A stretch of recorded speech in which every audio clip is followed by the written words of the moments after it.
بادشاہ کا موڈ اچھا تھا۔ وہ نوجوان وزیر کی طرف مڑا اور مسکرا کر پوچھا، تمہاری زندگی کی سب سے بڑی خواہش کیا ہے؟ وزیر شرما گیا، اس نے منہ نیچے کر لیا۔ بادشاہ نے کہکا لگایا اور بولا، تم گھبراؤ مت، بس اپنی زندگی کی سب سے بڑی خواہش بتا دو۔ وزیر گھٹنوں پر جھکا اور عاجزی سے بولا، حضور، آپ دنیا کی خوبصورت ترین سلطنت کے مالک ہیں۔ میں جب بھی یہ سلطنت دیکھتا ہوں تو میرے دل میں خواہش پیدا ہوتی ہے، اگر اس کا 10واں حصہ میرا ہوتا تو میں دنیا کا خوش نصیب ترین شخص ہوتا۔ وزیر خاموش ہو گیا۔ بادشاہ نے کہکا لگایا اور بولا، میں اگر تمہیں اپنی آدھی سلطنت دے دوں تو؟ وزیر نے گھبرا کر اوپر دیکھا اور عاجزی سے بولا، بادشاہ سلامت، یہ کیسے ممکن ہے؟ میں اتنا خوش قسمت کیسے ہو سکتا ہوں؟ بادشاہ نے فوراً سیکرٹری کو بلایا اور اسے 2 احکامات لکھنے کا حکم دیا۔ بادشاہ نے پہلے حکم کے ذریعے اپنی آدھی سلطنت نوجوان وزیر کے حوالے کرنے کا فرمان جاری کر دیا۔ دوسرے حکم میں بادشاہ نے وزیر کا سر قلم کرنے کا آرڈر دے دیا۔ وزیر دونوں احکامات پر حیران رہ گیا۔ بادشاہ نے احکامات پر مہر لگائی اور وزیر کی آنکھوں میں آنکھیں ڈال کر بولا، تمہارے پاس 30 دن ہیں۔ تم نے ان 30 دنوں میں صرف 3 سوالوں کے جواب تلاش کرنا ہے۔ تم کامیاب ہو گئے تو میرا دوسرا حکم منسوخ ہو جائے گا اور تمہیں آدھی سلطنت مل جائے گی، اور اگر تم ناکام ہو گئے تو پہلا حکم خارج سمجھا جائے گا اور دوسرے حکم کے مطابق تمہارا سر اتار دیا جائے گا۔ وزیر کی حیرت پریشانی میں بدل گئی۔ بادشاہ نے اس کے بعد فرمایا، میرے 3 سوال لکھ لو۔ وزیر نے لکھنا شروع کر دیا۔ بادشاہ نے کہا، انسان کی زندگی کی سب سے بڑی سچائی کیا ہے؟ وہ رکا اور بولا، دوسرا سوال، انسان کی زندگی کا سب سے بڑا دھوکہ کیا ہے؟ وہ رکا اور پھر بولا، تیسرا سوال، انسان کی زندگی کی سب سے بڑی کمزوری کیا ہے؟ بادشاہ نے اس کے بعد نکارے پر چوٹ لگوائی اور بآواز بلند فرمایا، تمہارا وقت شروع ہوتا ہے۔ اب وزیر نے دونوں پروانے اٹھائے اور دربار سے دوڑ لگا دی۔ اس نے اس شام ملک بھر کے دانشور، ادیب، مفکر اور ذہین لوگ جمع کیے اور سوال ان کے سامنے رکھ دیے۔ ملک بھر کے دانشور ساری رات بحث کرتے رہے، لیکن وہ پہلے سوال کو ہی حل نہ کر سکے۔ وزیر نے دوسرے دن دانشور بڑھا دیے، لیکن نتیجہ وہی نکلا۔ وہ آنے والے دنوں میں لوگ بڑھاتا رہا، مگر اسے کوئی تسلی بخش جواب نہ مل سکا، یہاں تک کہ وہ مایوس ہو کر دارالحکومت سے باہر نکل گیا۔ وہ سوال اٹھا کر پورے ملک میں پھرا، مگر اسے کوئی تسلی بخش جواب نہ مل سکا۔ وہ مارا مارا پھرتا رہا، شہر شہر، گاؤں گاؤں کی خاک چھانتا رہا۔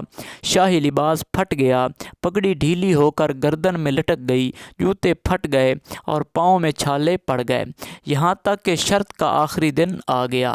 اگلے دن اس نے دربار میں پیش ہونا تھا۔ وزیر کو یقین تھا یہ اس کی زندگی کا آخری دن ہے، کل اس کی گردن کاٹ دی جائے گی اور جسم شہر کے مرکزی پل پر لٹکا دیا جائے گا۔ وہ مایوسی کے عالم میں دارالحکومت کی کچی آبادی میں پہنچ گیا۔ آبادی کے سرے پر ایک فقیر کی جھونپڑی تھی۔ وہ گرتا پڑتا اس کٹیا تک پہنچ گیا۔ فقیر سوکھی روٹی پانی میں ڈبو کر کھا رہا تھا، ساتھ ہی دودھ کا پیالہ پڑا تھا، اور فقیر کا کتا شڑاپ شڑاپ کی آوازوں کے ساتھ وہ دودھ پی رہا تھا۔ فقیر نے وزیر کی حالت دیکھی، کہکا لگایا اور بولا، جناب عالی، آپ صحیح جگہ پہنچے ہیں، آپ کے تینوں سوالوں کے جواب میرے پاس ہیں۔ وزیر نے حیرت سے اس کی طرف دیکھا اور پوچھا، آپ نے کیسے اندازہ لگا لیا میں کون ہوں اور میرا مسئلہ کیا ہے؟ فقیر نے سوکھی روٹی کے ٹکڑے چھابے میں رکھے، مسکرایا، اپنا بوریا اٹھایا اور وزیر سے کہا، یہ دیکھیں، آپ کو بات سمجھ آ جائے گی۔ وزیر نے جھک کر دیکھا، بوریے کے نیچے شاہی خلعت بچھی تھی۔ یہ وہ لباس تھا جو بادشاہ اپنے قریب ترین وزراء کو عنایت کرتا تھا۔ فقیر نے کہا جناب عالی، میں بھی اس سلطنت کا وزیر ہوتا تھا، میں نے بھی ایک بار آپ کی طرح بادشاہ سے شرط لگانے کی غلطی کر لی تھی، نتیجہ آپ خود دیکھ لیجئے۔ فقیر نے اس کے بعد سوکھی روٹی کا ٹکڑا اٹھایا اور دوبارہ پانی میں ڈبو کر کھانے لگا۔ وزیر نے دکھی دل سے پوچھا کہ آپ بھی جواب تلاش نہیں کر سکے تھے؟ فقیر نے کہکا لگایا اور جواب دیا، میرا کیس آپ سے مختلف تھا، میں نے جواب ڈھونڈ لیے تھے، میں نے بادشاہ کو جواب بتائے، آدھی سلطنت کا پروانہ پھاڑا، بادشاہ کو سلام کیا اور اس کٹیا میں آ کر بیٹھ گیا۔ میں اور میرا کتا دونوں مطمئن زندگی گزار رہے ہیں۔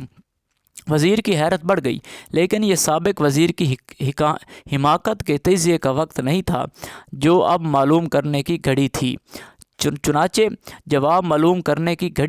چنانچہ وزیر اینکر پرسن بننے کی بجائے فریادی بن گیا اور اس نے فقیر سے پوچھا، کیا آپ مجھے سوالوں کے جواب دے سکتے ہیں؟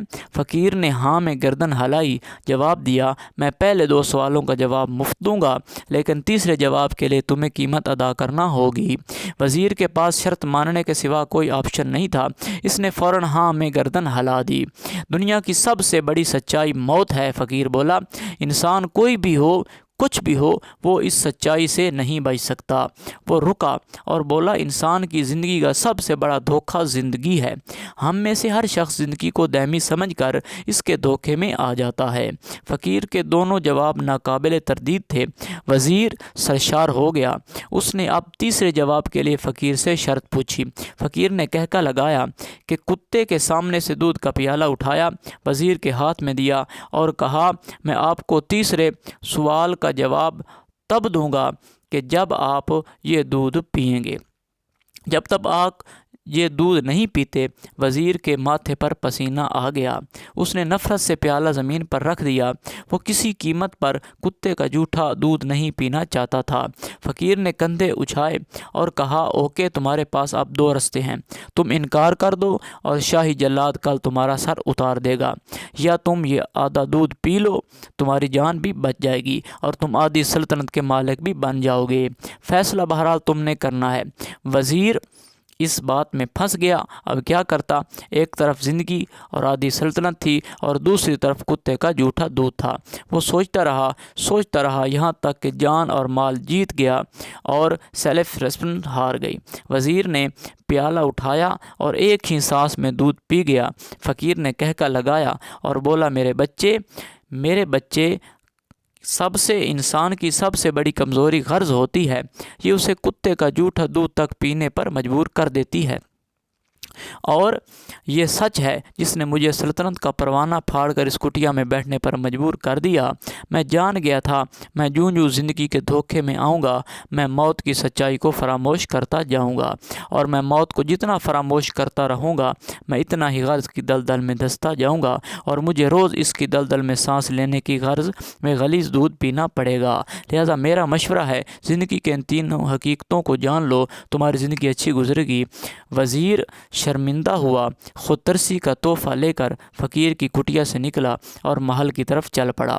وہ جوں محل کے قریب پہنچ رہا تھا، اس کے احساس شرمندگی میں اضافہ ہو رہا تھا، اس کے اندر ذلت کا احساس بڑھ رہا تھا۔ وہ اس احساس کے ساتھ محل کے دروازے پر پہنچا، اس کے سینے میں خوفناک ٹھیس اٹھی، وہ گھوڑے سے گرا، لمبی ہچکی لی اور اس کی روح قفس انصری سے پرواز کر گئی۔ ہمیں کسی دن کسی ٹھنڈی جگہ پر بیٹھ کر زندگی کے ان بنیادی سوالوں پر ضرور غور کرنا چاہیے۔